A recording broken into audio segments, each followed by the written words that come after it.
என்னால் நிற்க முடியல. தேவன் சில பேர் அசைக்க விரும்புகிறார், சில பேரை தொட விரும்புகிறார். அது வரைக்கும் சேராபீன்கள் சத்தத்தை கேட்டான். 6 வசனம் போட்டிருக்கு. எப்போ பாவியின் அழுது ஒப்பு கொடுத்தானோ, எப்போ பாவியின் அழுது ஒப்பு கொடுத்தானோ, அது வரைக்கும் மூடி இருந்த சேராபீன் தன் முகத்தை திறக்கிறான்.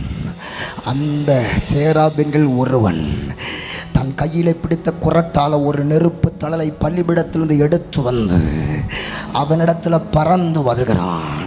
இதுவரைக்கும் முகத்தை பார்க்காம இருந்த அந்த ஏசாயா முகத்தை காண்கிறான், சேராபினுடைய கரத்தை காண்கிறான், குரட்டை காண்கிறான், அக்கினியை காண்கிறான், அபிஷேகத்தை காண்கிறான், ஆவியானுடைய ஆளுகையை காண்கிறான்.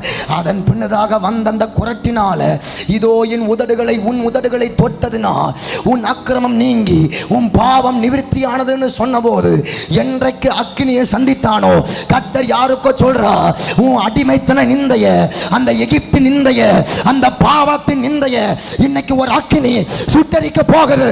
இன்னைக்கு ஒரு அக்கினி உங்க மேல இறங்குது பிரதர். இன்னைக்கு ஒரு அக்கினி. யார் யார் யார் யார் யார் யார் இதுவரைக்கும் நீ தாயின் கல்விருந்து வெளிவந்து இந்த நாள் வரைக்கும் எத்தனை பாவம் இருந்தாலும் உலகம் உன்னை பாவின்னு சொல்லலாம், உலகம் உன்னை துரோகின்னு சொல்லலாம், உலகம் நீ கேவலமானவன் சொல்லலாம். உன் பாவத்தை அன்றைக்கு நீ விட்டுட்டு வந்திருப்ப, ஆனா மீண்டும் மீண்டும் அதை குத்தி குத்தி காட்டலாம். கலங்காதீங்க பிரதர், கலங்காதீங்க சிஸ்டர், கலங்காதீங்க பாஸ்டர். பரலோகத்தில் இருக்கிற அப்பா அப்பா எவனுக்கு கொஞ்சம் மன்னிக்கப்படுகிறதோ அவன் கொஞ்சமா அன்பு கூறுவான், எவனுக்கு அதிகம் மன்னிக்கப்படும் அவன் அதிகமா அன்பு கூறுவான் பாஸ்டர்.